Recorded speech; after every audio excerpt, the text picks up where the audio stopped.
The winter of 1876 hit the Wyoming Territory with the kind of relentless cold that separated the survivors from the statistics.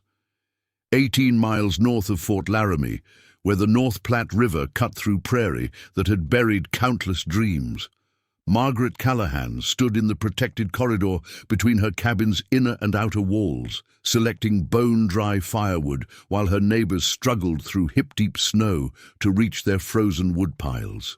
The other homesteaders, mostly men who'd claimed land after the Homestead Act, called her construction Widow Callahan's folly, with voices that mixed contempt and disbelief. A woman building a double-wall structure? Waste of lumber and proof she didn't understand. Frontier realities. They'd stopped mocking 3 weeks ago when temperatures dropped to 27 below and their wet firewood wouldn't light. Margaret hadn't come to Wyoming to prove anything to anyone. She'd arrived from County Clare, Ireland, in the spring of 1874 with her husband Thomas, their 2 daughters, $63, and the bone-deep knowledge of Irish winters, where damp peat meant cold death, and proper fuel storage meant survival. Thomas had claimed 160 acres under the Homestead Act, built a standard 12 by 14 cabin, and promptly died of appendicitis 8 months later, leaving Margaret with 2 girls, Emma, age 9, and Catherine, age 6, a half-proven claim, and neighbors who assumed a widow would abandon the land and return east. Instead, Margaret looked at Wyoming's weather: brutal wind that could strip skin, autumn rains that turned paths to rivers, winter cold that could freeze a man solid in 4 hours, and started building what Thomas never would have imagined. The ridicule began the moment she hired 2 drifters to help frame the outer structure. Joseph Hendricks, a former buffalo hunter turned cattleman who controlled 3 sections of grazing land east of her claim, rode over specifically to tell her she was making a fool's mistake. "Mrs. Callahan, that lumber could build you a proper barn or a chicken coop that'd earn money," he said, "building a second wall around a cabin. That's something a confused woman does when she don't understand how frontier construction works. Wood goes in sheds, not wrapped around houses." Hendricks stored his own firewood, 6 cords of cottonwood, in an open-sided lean-to 40 feet from his ranch house, exactly like he'd done in Texas. Elizabeth Porter, who ran the small trading post and post office from her homestead cabin 6 miles south, offered different criticism. "Margaret, honey, you're throwing away good money," she said when Margaret came to buy nails. "I've survived 9 Wyoming winters. Woodsheds cost $12. You're spending 40, maybe 50 on this double wall idea. That's a milk cow. That's seed for next spring." Elizabeth spoke from genuine concern. She'd been widowed herself, knew the razor-thin margins frontier women navigated. Even Anna Kozlowski, a Polish immigrant who'd homesteaded with her husband 2 years before, questioned the design. "Margaret, W. Starim Kraju, in the old country, we keep firewood in outside storage," she said in heavily accented English. "This is too much work for woman alone." Anna and her husband Pavel stored their wood in a 3-sided shed built against their cabin's north wall.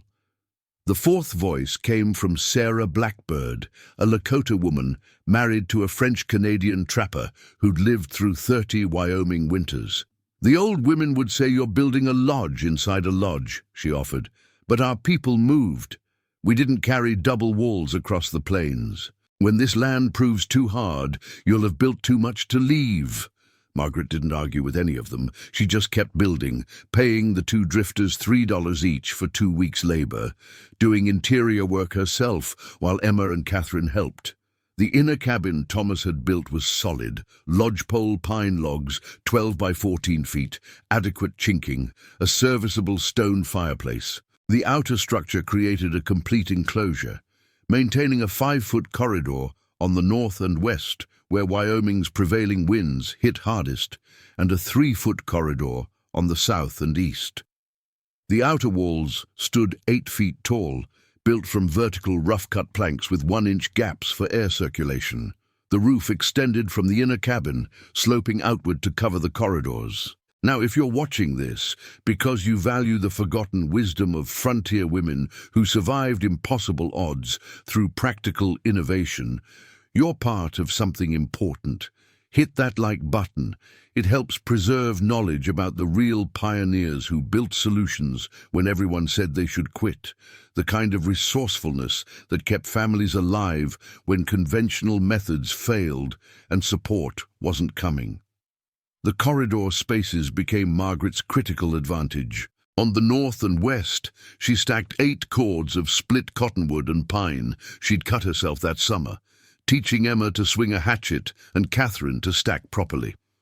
The wood sat under solid roofing, protected from rain and snow, with air flowing through the gaps.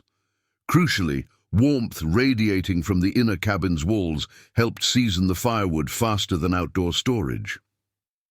On the south and east sides, she used the narrower corridors for tools, repairs, and food supplies.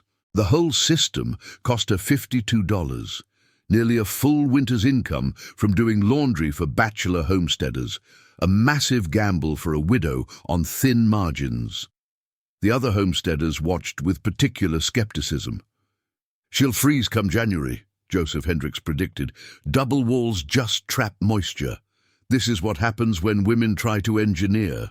What none of them understood, what Margaret had learned from Irish turf management and 2 Wyoming winters of struggling with damp firewood, was that fuel moisture content determined heating efficiency more than anything, except maybe the quality of your chimney drawer. Wood above 30% moisture produces thick smoke, dangerous creosote buildup, and maybe 6,000 BTUs per pound when burned. Wood dried to 18% burns clean and delivers 8,500 BTUs per pound. That 40% efficiency difference meant Margaret could heat her cabin adequately with 6 cords instead of 9, saving 3 full cords of wood she'd have to cut, split, haul, and stack by herself, while also managing a farm and raising 2 daughters alone. The mathematics weren't luxury, they were survival. The first real test came in late October 1876, 2 weeks after she'd finished construction. A storm system that would later be called the autumn deluge hit the territory, bringing 4 straight days of cold rain driven by 30-mile-per-hour winds. Water came sideways, finding every gap in every structure, turning the prairie into a vast, shallow lake. Every homestead needed heat against the 40-degree temperatures and bone-penetrating dampness. Joseph Hendricks discovered his open-sided lean-to couldn't protect against wind-driven rain. His bottom 2 cords got soaked. The wet cottonwood produced more smoke than heat, barely raising interior temperature above 50 degrees. Elizabeth Porter's 3-sided woodshed performed better, but still allowed wind to drive moisture into the outer rows. She spent hours each morning sorting for dry pieces. Anna and Pavel Kozlowski's wood suffered from water running down the cabin wall during rain, saturating the bottom layers from behind. They lost nearly a full cord to mold. Margaret walked into her north corridor, brushed aside 2 inches of pooled rain, and selected wood that had been drying 12 weeks. Her firewood lit immediately, burned hot and clean, and heated her cabin to 68 degrees while using 35% less wood than her neighbors. Her daughters stayed warm and dry, and she never got soaked fetching fuel. But staying warm during autumn rain wasn't enough to convince neighbors who'd invested pride in their certainty that a woman couldn't improve on standard practices. When November brought clear, cold weather, Joseph Hendricks insisted the real test would come with winter wind.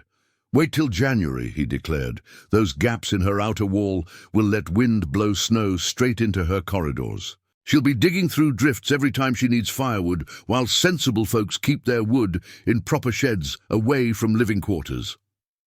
December 1876 provided the answer. A blizzard roared down from the Bighorns on December 19th. Driven by winds that topped 50 miles per hour and dropped 2 feet of snow in 24 hours. The wind came from the northwest. exactly the direction Margaret had anticipated when she built her widest corridors on the north and west exposures. Snow blew horizontally across the prairie, finding every opening, filling every gap, burying everything that stood in its path.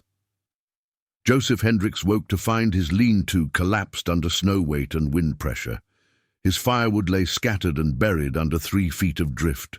He spent 4 hours digging it out in -15-degree cold, lost feeling in 3 fingers to frostbite that would trouble him for the rest of his life, and retrieved wood so ice-encrusted it took an hour by the stove just to thaw enough to attempt burning.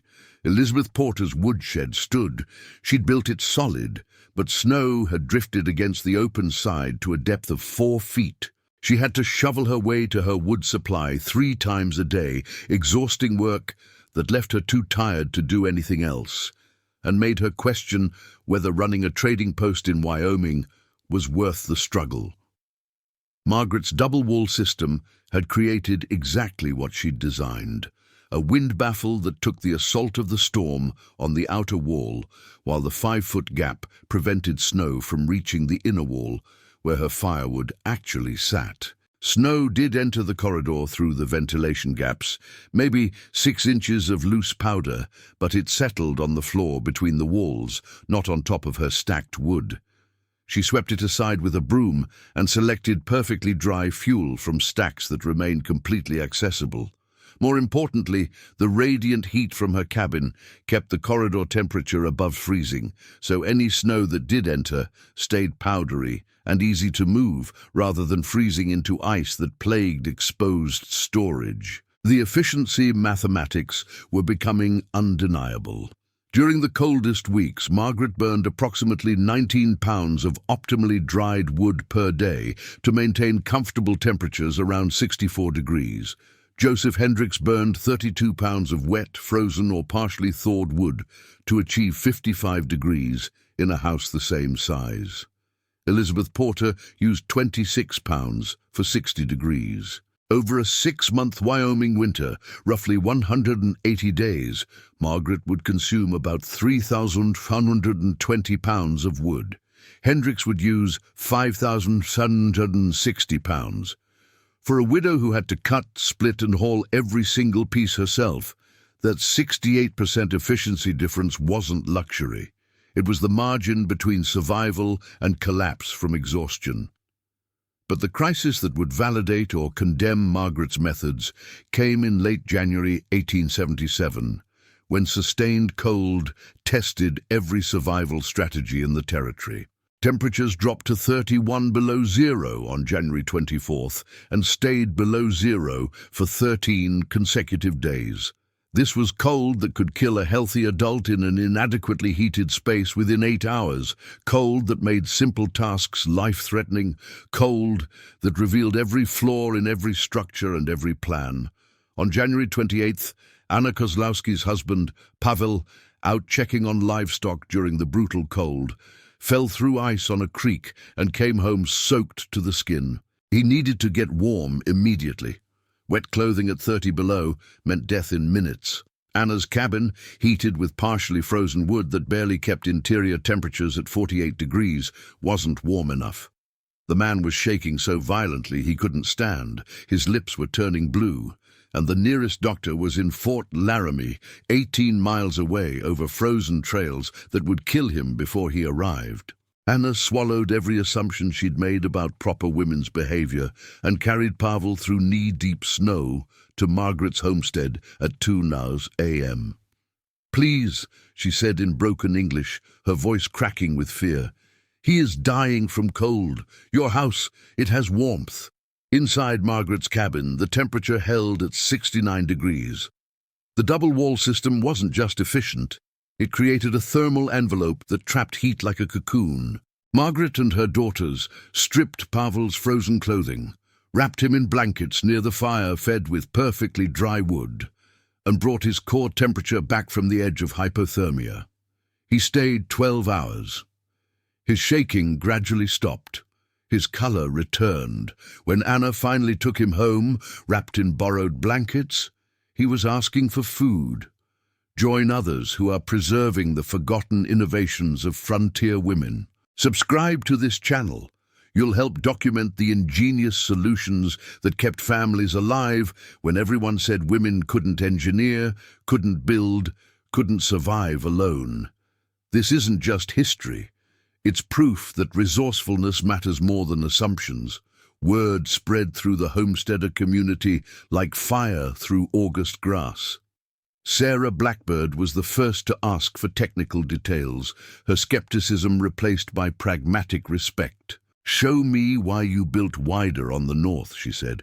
5 feet there, 3 feet south. You read the wind. Coming from Sarah, who'd survived 3 decades of Wyoming winters through careful observation of natural patterns, this was significant recognition.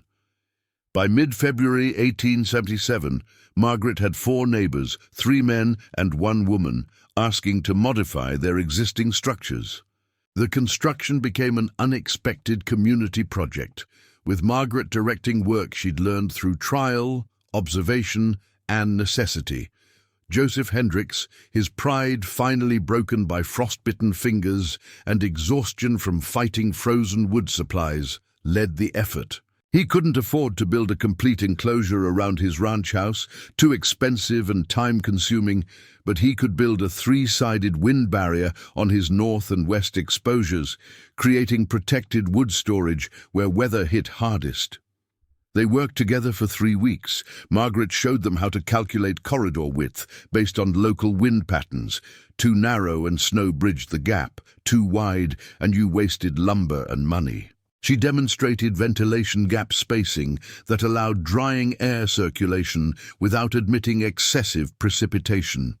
She explained the principle of using radiant heat from living spaces to improve fuel seasoning, a concept none of them had considered because none of them had been forced to optimize every thermal advantage when cutting 9 cords of wood by hand was physically impossible. Elizabeth Porter took a different approach, building a double-walled, dedicated firewood storage structure behind her trading post. The design incorporated adjustable shutters Margaret had suggested, open in summer for maximum drying airflow, partially closed in winter to reduce snow entry while maintaining the wind barrier effect. The structure held 5 cords in a protected environment that reduced Elizabeth's wood consumption by 40%. Freeing up time she'd been spending on fuel management to expand her trading inventory and increase income. Anna and Pavel Kozlowski rebuilt their wood storage entirely, creating a modified version with the outer wall set back 7 feet from their cabin's north side, wider than Margaret's corridor, but accounting for the fact that Pavel could handle more snow removal than a woman working alone.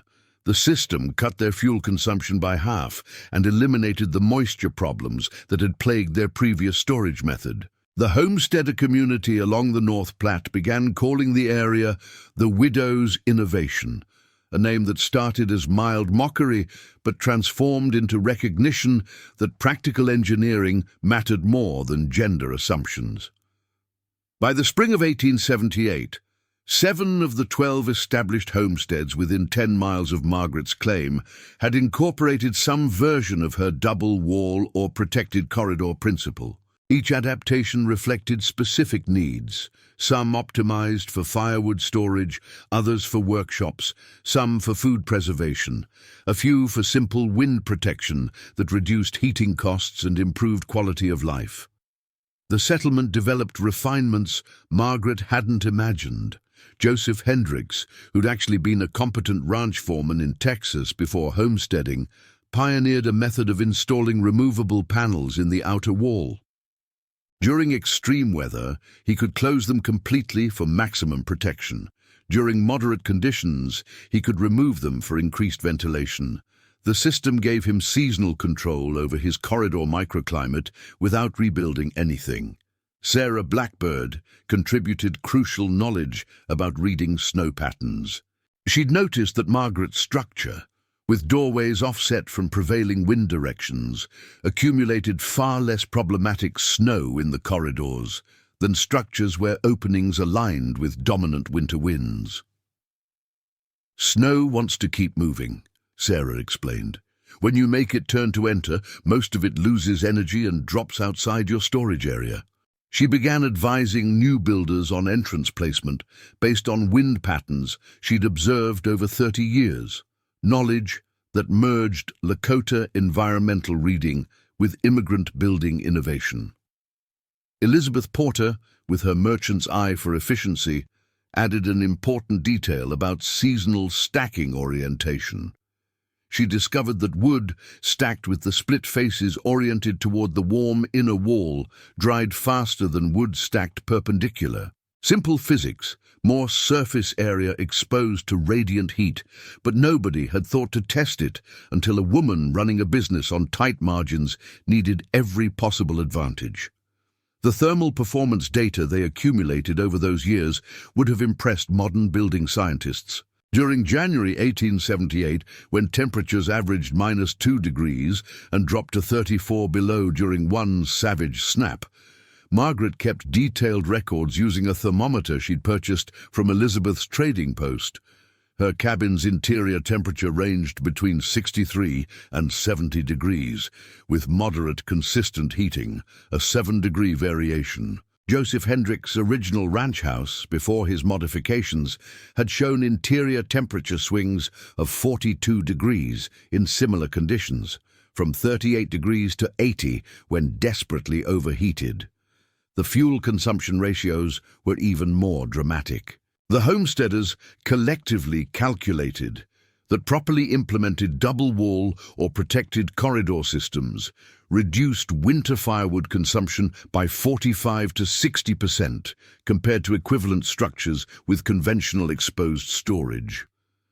For homesteaders who spent a full month each autumn cutting and processing firewood, this wasn't convenience, it was life-changing efficiency. Time saved on fuel work could be spent on income generation, childcare, livestock management, or simply not dying from exhaustion trying to prepare for winter.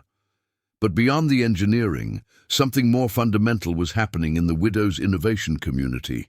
The protected corridors created unexpected social spaces. Women who'd been isolated by winter weather could visit neighbors and work on projects in the sheltered spaces, sewing, food preparation, child supervision, protected from wind, but not trapped in cramped cabin interiors. Men used the corridors for equipment repair and maintenance during weather that would have made outdoor work impossible.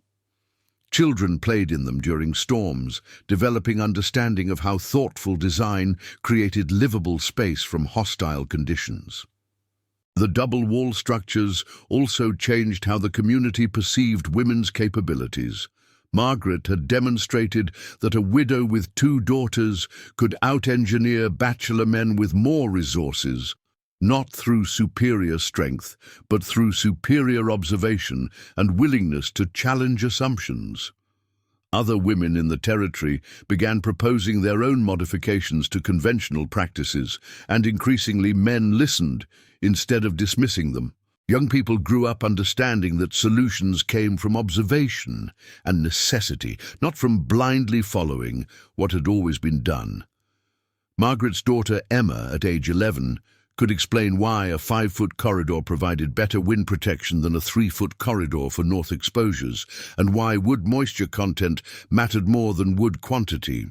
These weren't abstract lessons. They were daily observations that shaped understanding of how to survive in harsh environments through intelligent adaptation. The settlement attracted attention from territorial authorities. In 1879, a land office inspector visiting to verify homestead improvements documented Margaret's double-wall system in his official report. He noted that Mrs. Callahan's innovative construction demonstrates notable fuel efficiency and weather protection, representing practical adaptation by a widowed homesteader to regional climate challenges. Her success challenges conventional assumptions about appropriate building methods and the capabilities of women managing frontier claims independently. That phrase, "challenges conventional assumptions," was significant. It acknowledged that a woman had succeeded where men had assumed women would fail, using methods men had ridiculed as wasteful until results proved otherwise. The winter of 1879 tested the settlement one final time. A pattern of storms between December 15th and January 8th dropped 9 feet of combined snow, with temperatures that never rose above -5 degrees for 23 consecutive days. The Widow's Innovation Settlement, with its various double-wall adaptations and protected firewood storage, lost no one to cold or fuel shortage. 8 miles south, in a conventional homesteader community near the Chugwater Creek, 3 people died. 2 from hypothermia when wet firewood supplies failed, 1 from a chimney fire caused by dangerous creosote buildup from burning green wood in desperation. The difference wasn't luck or wealth or even experience. It was design. Building methods had determined who stayed warm and who froze, which meant building methods were survival knowledge that deserved the same respect as farming or hunting or any other frontier skill. By 1882, as Wyoming moved toward territorial organization and more settlers arrived on the railroad, some of the original homesteaders moved on or sold their claims. But Margaret's innovation persisted, copied by new arrivals who'd heard about the widow who out-engineered everyone. Several of the original double-wall structures remained occupied into the 1930s, more than 50 years after construction, the protected corridors preserving the inner cabins far longer than exposed construction would have lasted.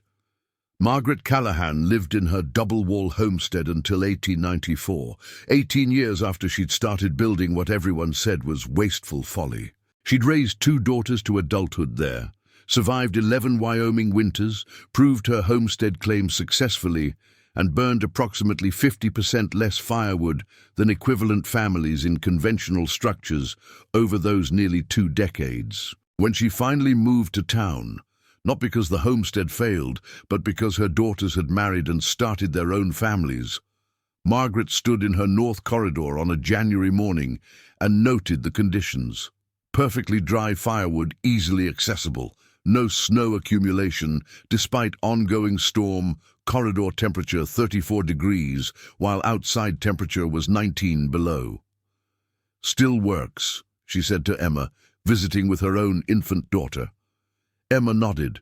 They'd proved the point 15 years earlier, but the principal didn't care about proof. It just kept doing what physics dictated, protecting critical resources from weather extremes, creating thermal advantages, proving that intelligent observation mattered more than gender assumptions. The original Callahan homestead still exists, though heavily modified over the decades. The outer wall's southern section remains largely intact, now part of a ranch storage building. In 1976, during the United States bicentennial, a local historical society measured and photographed it as part of a project documenting women's contributions to territorial settlement. The double-wall corridor, after exactly 100 years, still showed evidence of its original function. Smoke staining on the inner cabin logs from decades of efficient fires, wear grooves in the floor from thousands of trips for firewood, wooden pegs still visible where tools and supplies hung for generations. Modern building science has rediscovered these principles under terms like thermal buffer zones and protected envelope design. Contemporary architects build double-wall houses with expensive insulation and complex vapor management systems, spending hundreds of thousands of dollars to achieve the fuel efficiency and weather protection that Margaret Callahan created in 1876 with $52 worth of rough lumber and practical necessity. The physics hasn't fundamentally changed.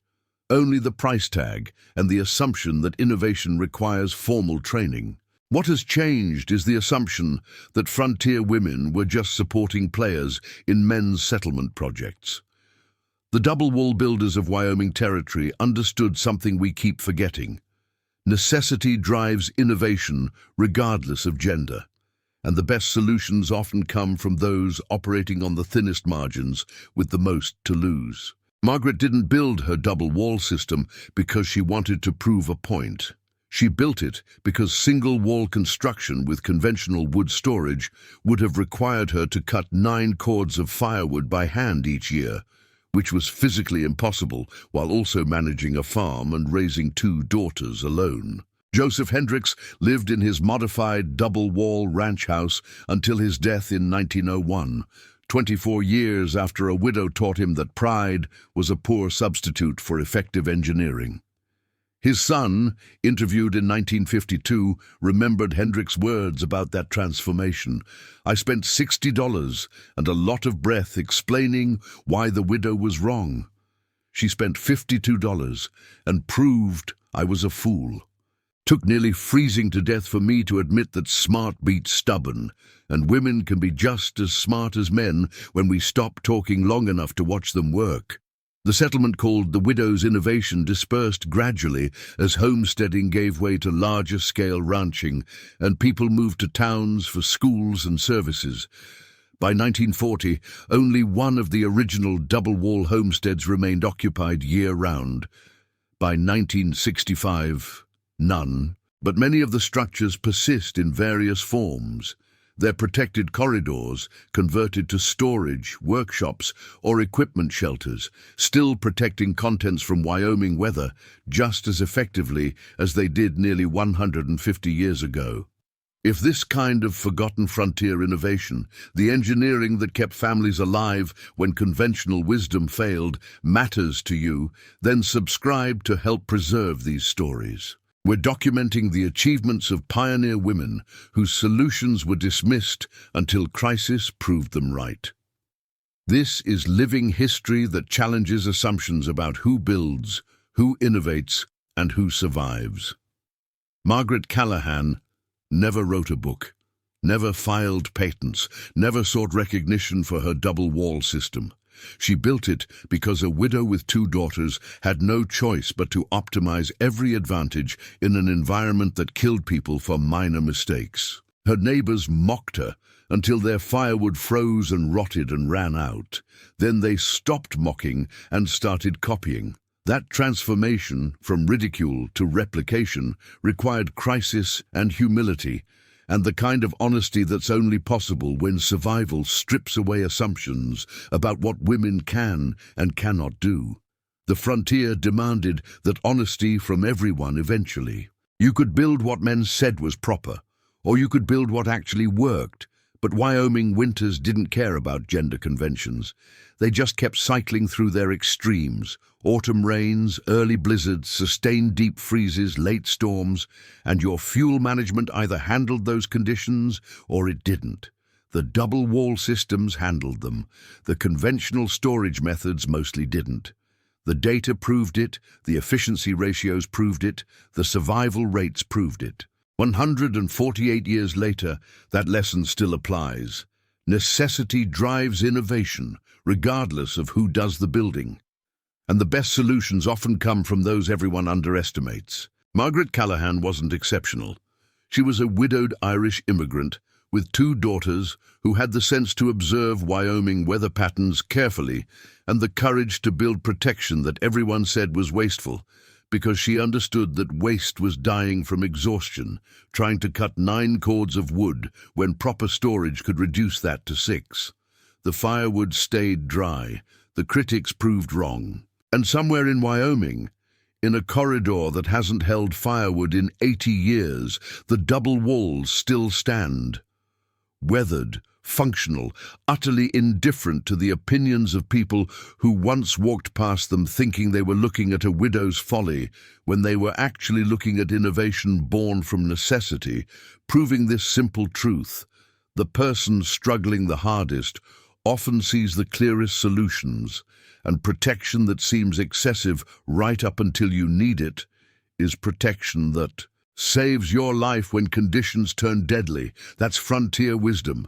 Build for survival, not appearances, because appearances don't keep you warm when it's 30 below and you're alone with 2 daughters and a winter that doesn't care about your gender or your critics. Margaret understood. The double walls protected her, and for 18 years, in a homestead wrapped by what everyone called wasteful folly, that was enough.